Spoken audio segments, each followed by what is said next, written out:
You're watching the 5 Minute Bark Podcast on YouTube. If you like this episode, you just may like many more. Subscribe today by clicking the red subscribe button in the top right-hand corner.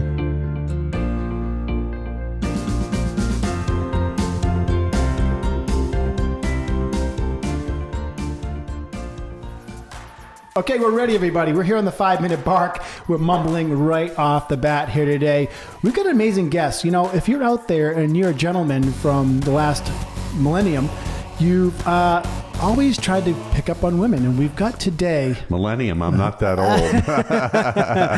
We've got the man of seduction here today, seduction.com. We've got Ross Jeffries here today. And I'll be honest, I've probably used some of your courses way back when. I know my friends have because they've been pushing them on to me. Oh my God, you gotta listen to this guy on how to pick up women and how to, do all that. They'll flip out when they find out I'm a guest on your show. I know. Actually, I texted one before I came on. He's like, I'm like, Dave, those videos you used to share with us? Yeah, I got that guy here today. So we've got Ross Jeffries here today, and he's on to more exciting things. He's taken these techniques, and you've probably heard this before. A lot of people are taking these techniques now, and they're realizing not only can you pick up your women with it, but you can also do business with it. So he's going to be sharing some of that here today. And I'm really excited to have you here on the show today. Thank you. This is going to be fun. Yeah, it's great to be here, and your cute little dog. Oh, yeah. So share a little bit about seduction.com and where you're going. Well, I got that domain in 1994, if you can believe that. I had someone who was a computer hacker, was a huge fan of mine, saying, you need to get on the web. I said, what's the web? He said, I'll show you. And he said, you need a website. I said, what's that? He said, you need a domain. I said, what's that? And back then in 94, they had the first search engine. I think it was Alta Vista or Web Crawler. Netscape. Right. If you well, that was a browser, but if you typed in seduction or pickup, I was the only one who came up. So back then we were coining money. I had my first website in, I think, 94, 95 as well. Oh, wow. Perfectiononwheels.com. Wow. And this new website thing. And I'm like, oh my God, it was like unbelievable to see yourself come up on the screen and anybody can find you, right? Back then. But go ahead, keep continuing. Yeah. So, the origin of my business was before the internet. I first got started by putting ads in the back of magazines like Gallery. Gallery was the poor man's Playboy. And there was a magazine called Radio TV Interview Report that was the Bible of producers for radio and TV. So I bet my last $500 on a full page ad. I sat down and I wrote an ad. It said, women hate nice guys, says sex book author. Interview the man who turns wimps and geeks into supercharged macho studs. And I talked him into giving me the inside front cover. And then the phone rang and rang for about a year and a half, 2 years off that one ad. And I built my business on free publicity. That was the start before I got on the web. And then I did my first seminar in 1991 solely from the mailing list that I had built up from free publicity. That was it. It's amazing how marketing has changed over the years. My God, it's changed faster than I can keep up with it. My skill, I'm a brilliant copywriter. I'm a brilliant speaker, brilliant teacher. But when it comes to marketing systems, I'm freaking lost. Yeah, it's always changing. And myself, I had a company and we did fax broadcasting. I mean, oh my God. My phone bills were like $5,000 a month. Yeah. I'll always say our best ad we ever did was see page 2, and we didn't send to page 2. So people would just call just to get page 2. I had a 2-step marketing system back when what would happen is people would call in for a free message, a free recorded message.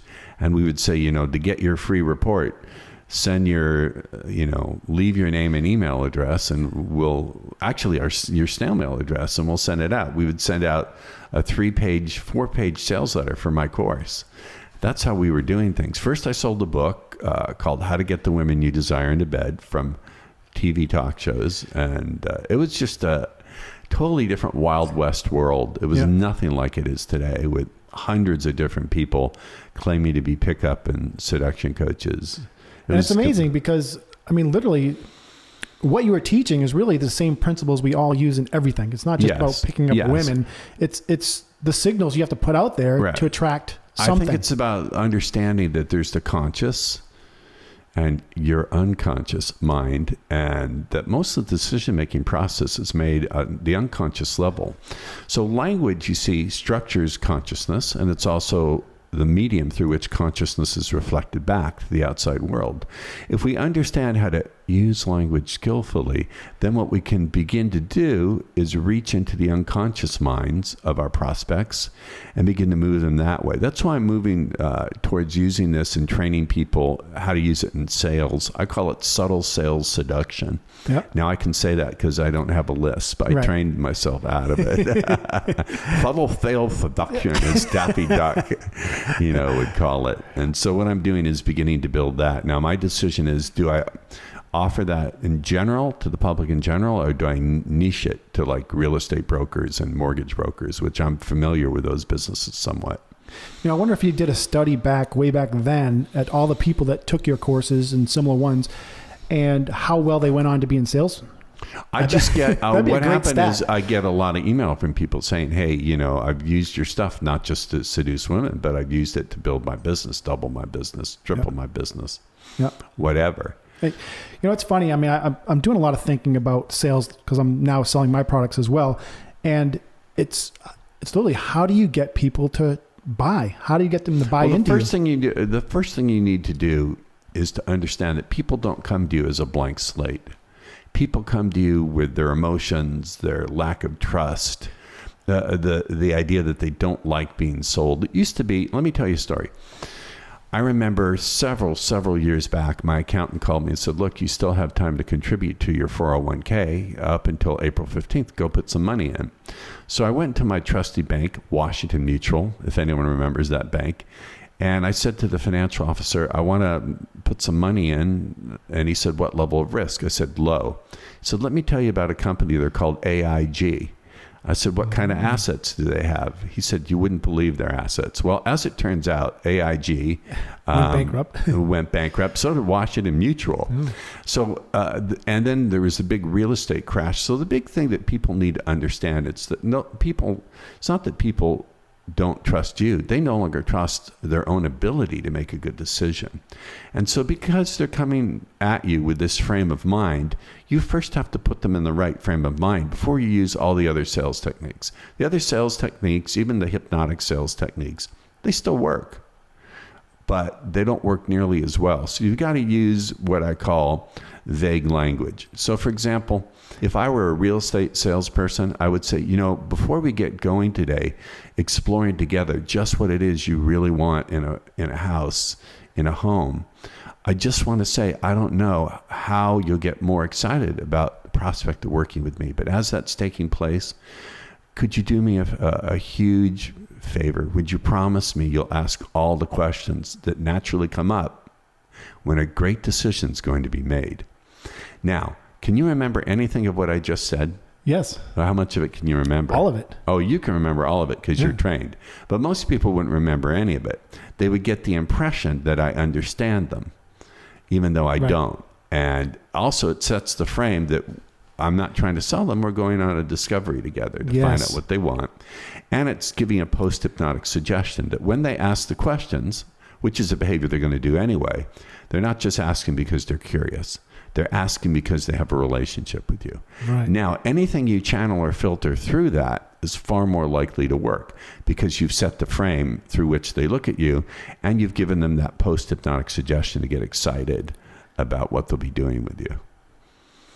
That's amazing stuff. Yeah. Does that make sense? It totally makes sense because you're right. You've instantly, by just saying that one little phrase, you've now built trust instantly. Right. Because now, like, oh my God, he wants to hear my questions, especially when I'm in a peak. Right. And I said something else. Part of what I teach is implying things and being deliberately vague. You notice I didn't say a great decision to buy today. Right. Because that may engender resistance. I said a great decision will be made. Well, a great decision in what way? How? When? By whom? And because you're vague like that, it creates an unconscious susceptibility to suggestion. So learning to be deliberately vague, part of the reason a lot of persuaders are failing or not doing nearly as well as they can is they're too damn specific too soon. You have to know when to be vague and when to be specific. And if you can get that distinction and how to go back and forth, and if I can, not to complicate it, but just to illustrate it and expand a little bit more, the difference between making sense to your prospect and making sense for your prospect. Making sense to your prospect is giving them the illusion that you understand exactly what they're looking for. Making sense for them is explaining the facts, the data, how the financials work, et cetera, et cetera.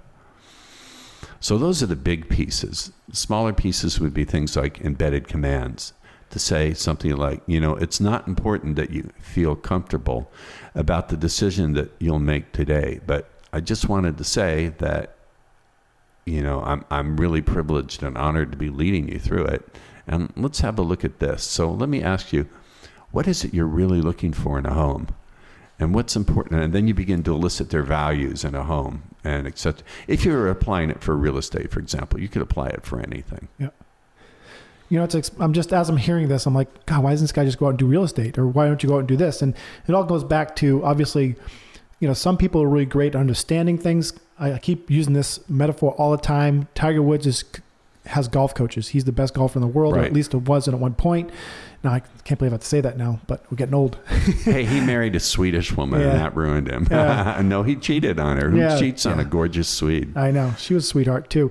But you're good at coaching. You're good at understanding all these technical things. I'm a fabulous coach. You're amazing. You take somebody like myself and show me how to sell. I'm a much better coach. For example, I've been teaching coaching seduction since 1991. And there are students who far surpass me. I don't claim to be the world's greatest seducer. I do claim to be far and away the world's best teacher and the world's best coach, right. The world's best trainer. That's far and away the truth. Yeah, that's awesome. And you understand that and you own that too. So that's really good too. Yeah, I do. So going on more, you said you're going to be doing something great soon. You're going to be doing some more teaching in different ways. Is there something you want to share here today on that? Yeah. By the way, if you're a guy and you're interested in finding out some cool stuff, I have a free course on how to get past the 3 confidence-killing mistakes that are destroying your chances with women. It's a free video course. It's about 10 minutes long. If you go to seduction.com/free, that's seduction.com/free, you can grab that course instantly. And it's about 10 minutes long. It's packed with some really good content. It'll get you going quickly. Yeah, what I'm thinking of doing is expanding this into doing business coaching. And I've already got private clients. One of the clients I'm working with has a company that gets mortgages for veterans. And his business, correcting some serious things. The emails he sends out are pretty... they need to be tweaked in his sales force. Look, when you're selling anything, generally speaking, if you're selling real estate or mortgages, what you're selling is a commodity. Right. Your edge is your sales force. Yep. And part of that skill set I have as an NLP master, I can model the top 2 or 3 salespeople and then show people how to take the rest of the team and take on those skills. Now, you're not going to get it 100%. As we know, if you have a sales team of 10 people, 2 or 3 will be the best, and then 4 will be in the middle, and the other 2 or 3 are dead weight. You need to get them out of there. You need to kill them. Yep. Not literally. So I'm interested in taking this into the business world, and my big challenge in my own business, frankly, is to resolve my own choice. Do I make this a persuasion program for more than one niche? Or do I really niche it down into something like real estate and real estate brokers? Because my parents were brokers, and I saw how they struggled to earn a living because they knew the how can I put it, the product, but they really didn't understand persuasion. They just didn't get it. And so I may niche it down to there. I'm really not sure, frankly. I'm admitting my, not confusion, but my indecision here. That's good, though. What would you say? You understand niches, and it's a good question. I mean, real estate's always a great area because people need to help sell, but mortgages is probably more popular. I think in the terms of, I think I just talked to a real estate agent the other day. He's like, yeah, it's great to be a real estate agent, but if you're a mortgage broker, you got more people coming at you versus going away from you. So they have less tendency to have to fight for their customers because they can just negotiate with 5 or 10 real estate agents and get all the business they want. just keep piling in. Once they get their relationship going, it's rolling. But with being a real estate agent, it's the opposite. It's a little more difficult. It's open. It's ended. Yeah, this is the complexity of internet marketing these days. I could do a group coaching program, easily do a group coaching program. And so that's where I'm at. And so I got a question. Sure. I love this, by the way. I could talk until I fall over. Just keep me with coffee. We'll let you roll. Ply me with coffee. And I didn't have my morning coffee really to the extent I should. So my question to you is, you know a lot. You really know how to read people, and there's something that has to be fed there. You just can't sit there and talk to just everyday people. I'm kind of like, we spent some time this weekend together, and we spent some time with some people that an extraordinary person, by the way. We enriched it helped you enrich your brain and kind of continue. First off, what made you get into this to get to this level of this education? Well, yes. Let me explain. There are several factors. I think when you see excellence, it's never one thing. And many people don't know what drives their excellence. And what started it for me is I was the kind of person in high school and college who could not get a date. Let me correct that. That's not entirely true. I got dates in college, but women would always, and I mean always, cancel on me with like maybe one or two exceptions. And I used to keep a scrapbook of the cancellations and rejections. And they were written notes. I would go to pick them up and there would be notes taped to their door. The silliest one, and this is really true, is a woman said, "I can't make it. My parakeet is sick. I'm at the vet." We all hear those excuses. Well, I don't know. And so I remember after the third or fourth one in a row, I remember I went to UCLA. I was walking up Bruin Walk, which is the central corridor, so to speak, for the campus. I remember yelling out, "When am I going to solve this?" This was in 1981. A little intuitive voice in my head said, "When you solve it for everybody, you'll solve it for yourself." So that began an 8-9 year journey of me looking for some way to improve my love life. I bought all the books, how to pick up girls and blah, blah, blah, blah, blah. And nothing worked. And then what happened, I was very much into psychology, and someone gave me Anthony Robbins' book. I literally threw it into a ditch. I lived with my parents at the time. There was a big storm drain behind the house. I took the book and I thought it was such rubbish. I threw it into the ditch.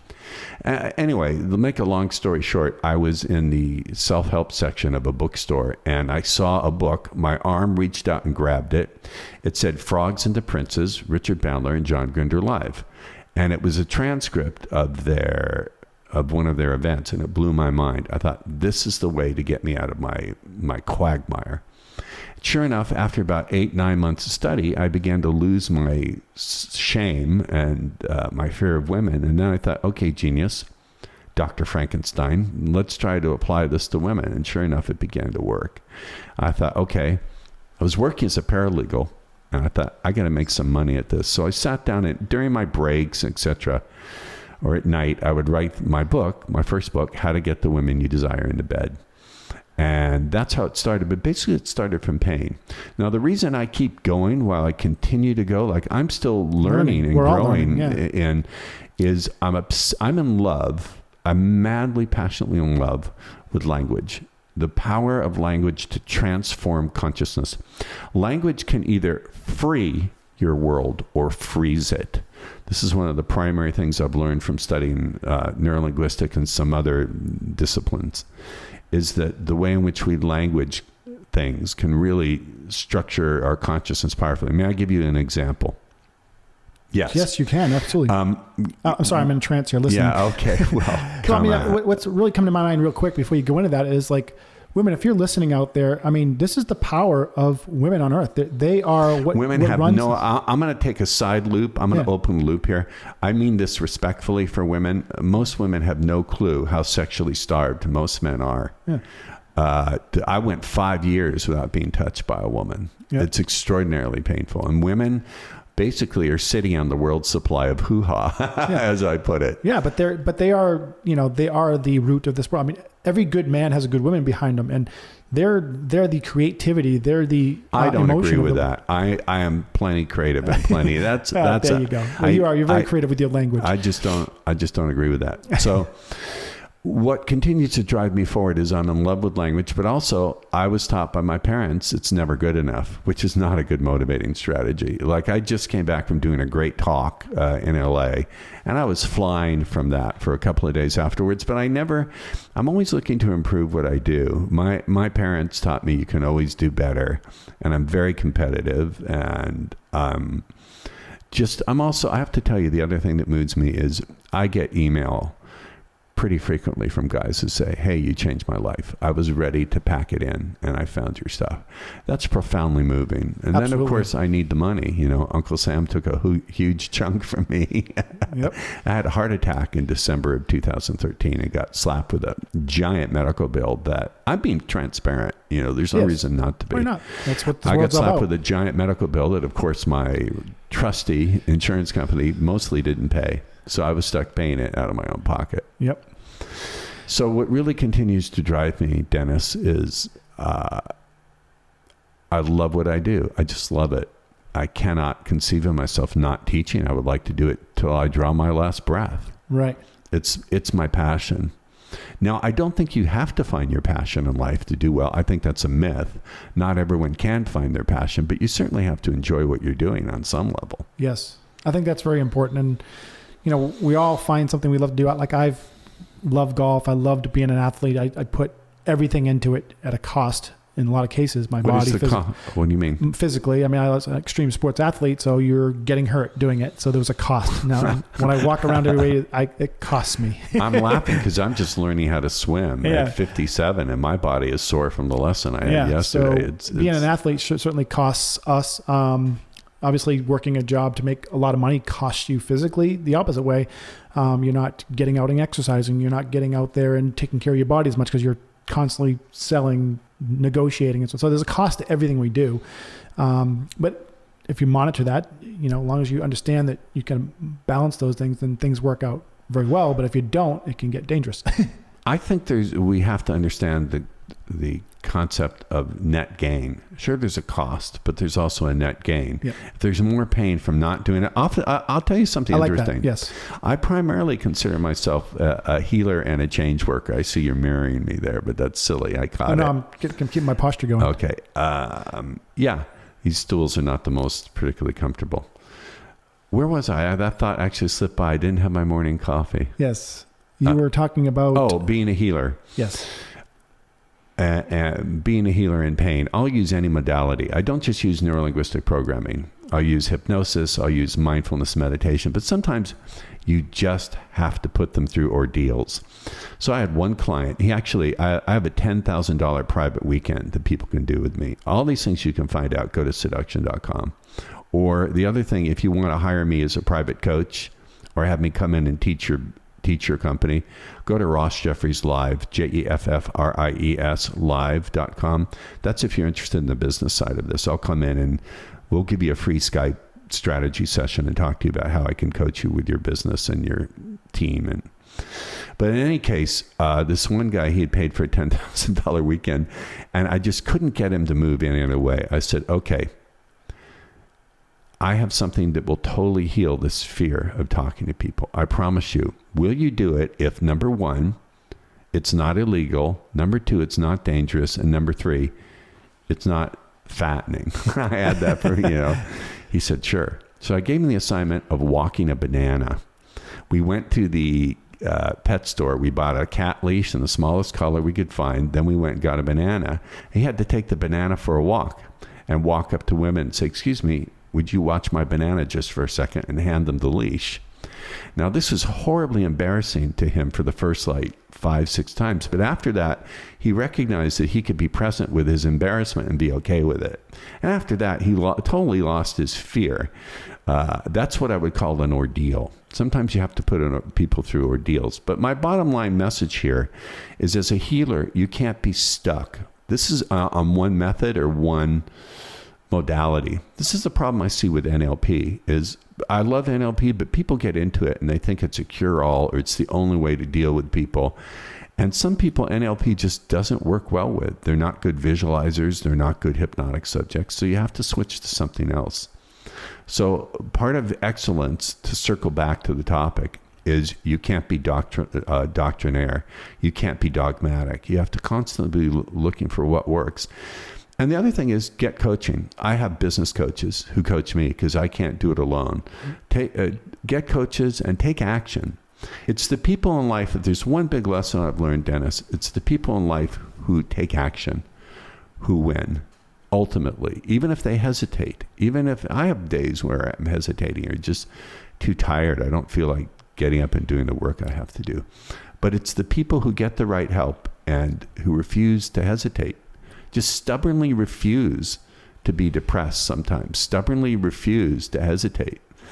And so I recommend that. That's why I love being a coach and a teacher, because I know I'm sort of sometimes I'm the good mommy or daddy. Other times I'm the boot up their ass. Right. And this is something I've learned. I'm sorry, but I can keep rambling for as long as you want me to. I'm listening. So some people have a strategy where they're pulled toward pleasure. Other people have to be kicked in the butt and move away towards pain. Ideally, as a persuader, you know how to do both, because an NLP would call it a propulsion system. Yeah, I'm just talking. Oh yeah, I was letting you ramble. No, now I had a great question. Now you took me off of it. So no, ask it. Well, I forgot it now, but you'll remember. I will remember. So, are there any women who listen to this podcast? Are there any women out there that listen to this podcast? That's a good question. Because you may begin to find, as you listen to the sound of my voice, and pay attention to the other sounds in the room, the rhythm of your breathing, and the beating of your heart, that you begin to have feelings, but those may be naughty feelings, and a person can have wicked thoughts. For me, in my way of thinking, that's another reason why you may want to contact me at rossjeffrieslive.com, ladies, if you just find me personally appealing. That's his advertisement. There you go. You never know. I actually tend to meet lots of women when I give talks and speeches. So that's another reason why, if you want me to come and talk to your group, rossjeffrieslive.com. So that's a good point there. I mean, obviously, when you have a chance to share yourself and be open in your own space, then we're attractive in every way, whether it's business or to the opposite sex or so on and so forth. But if you can do that, let me say, open and share yourself, but also learn to hold your ground. Right. This is a really good distinction. You need balance is important, whether you're seducing or persuading. Great. You have to open yourself, but you also know how to be grounded and to hold your ground. If you're open, but you don't hold your ground, then the other person becomes the emotional leader. Right. If you only hold your ground, then you're bossy without getting the data you need from the other person to be the influencer. So are we okay technically? So we have to learn to do both. And most people who come to me have an imbalance between those two. They're either too open and can't hold their ground, or all they do is hold their ground and they become rigid and inflexible. So this is another skill set, and you're actually giving me something. I'm building a inner mindset, inner game module for my persuasion course, and that's a good one. Holding your ground, balanced by being opening up your space. I know me personally, I've always been shy my whole life, but when I'm on stage and when I know I don't come across that way. No. And it's probably gonna be new to my listeners, but when I'm out and about and I'm not in peak performance, so to speak, I'm definitely shy. I'm afraid to approach women.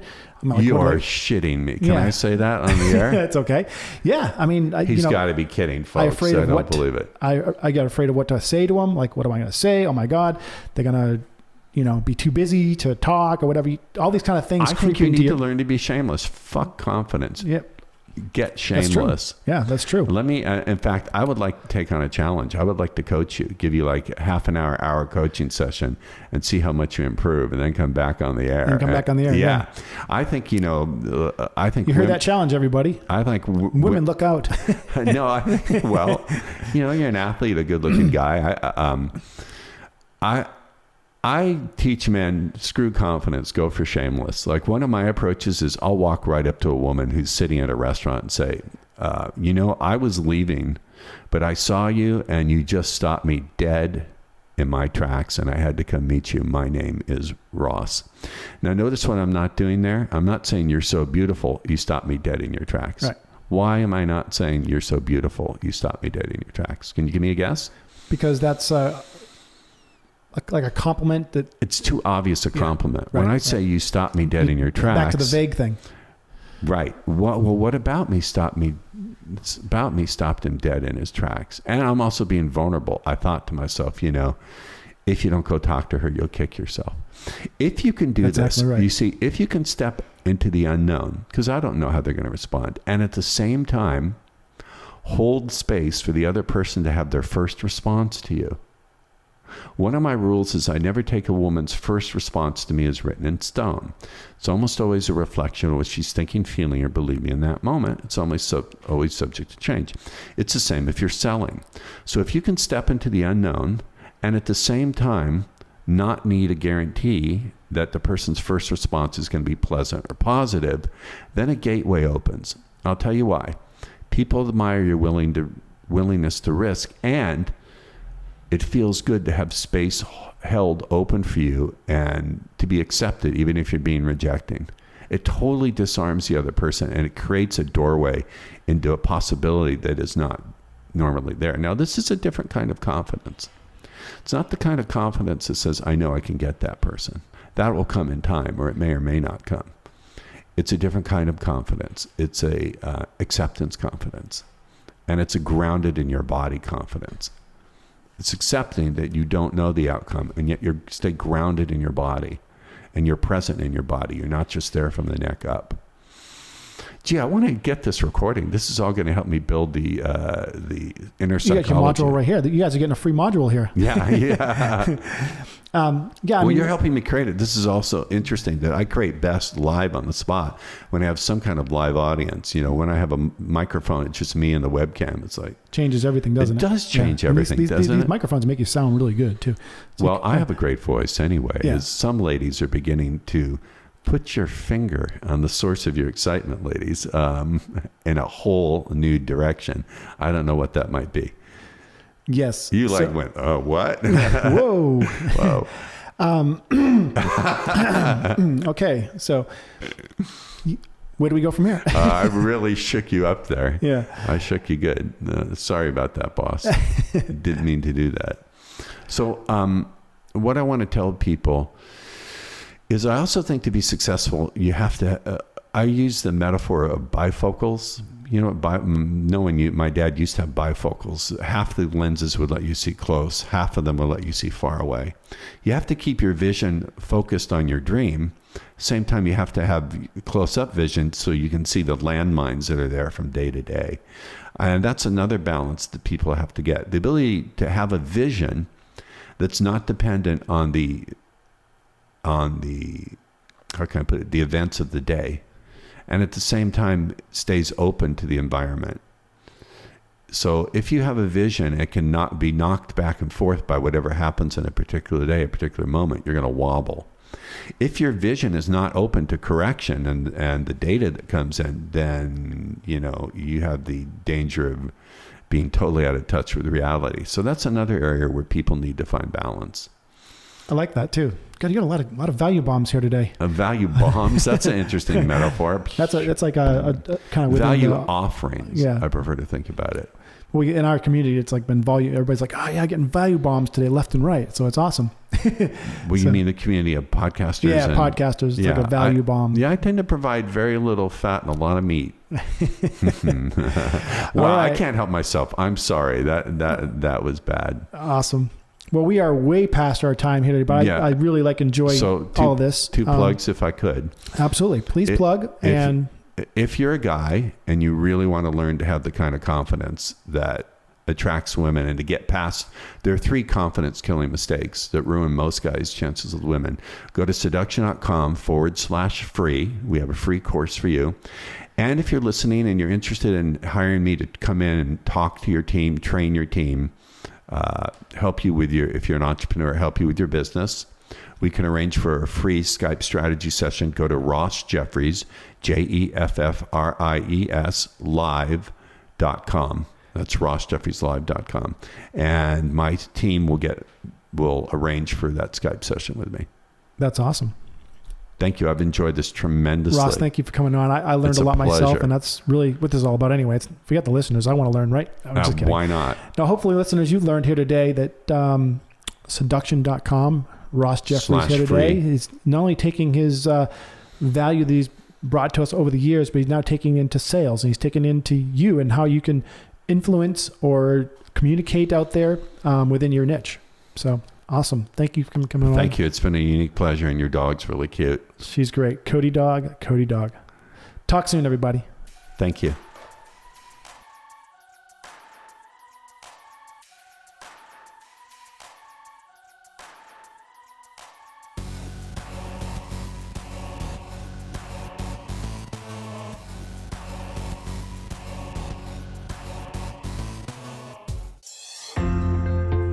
You're watching the 5 Minute Bark Podcast on YouTube. If you like this episode, you just may like many more. Subscribe today by clicking the red subscribe button in the top right-hand corner.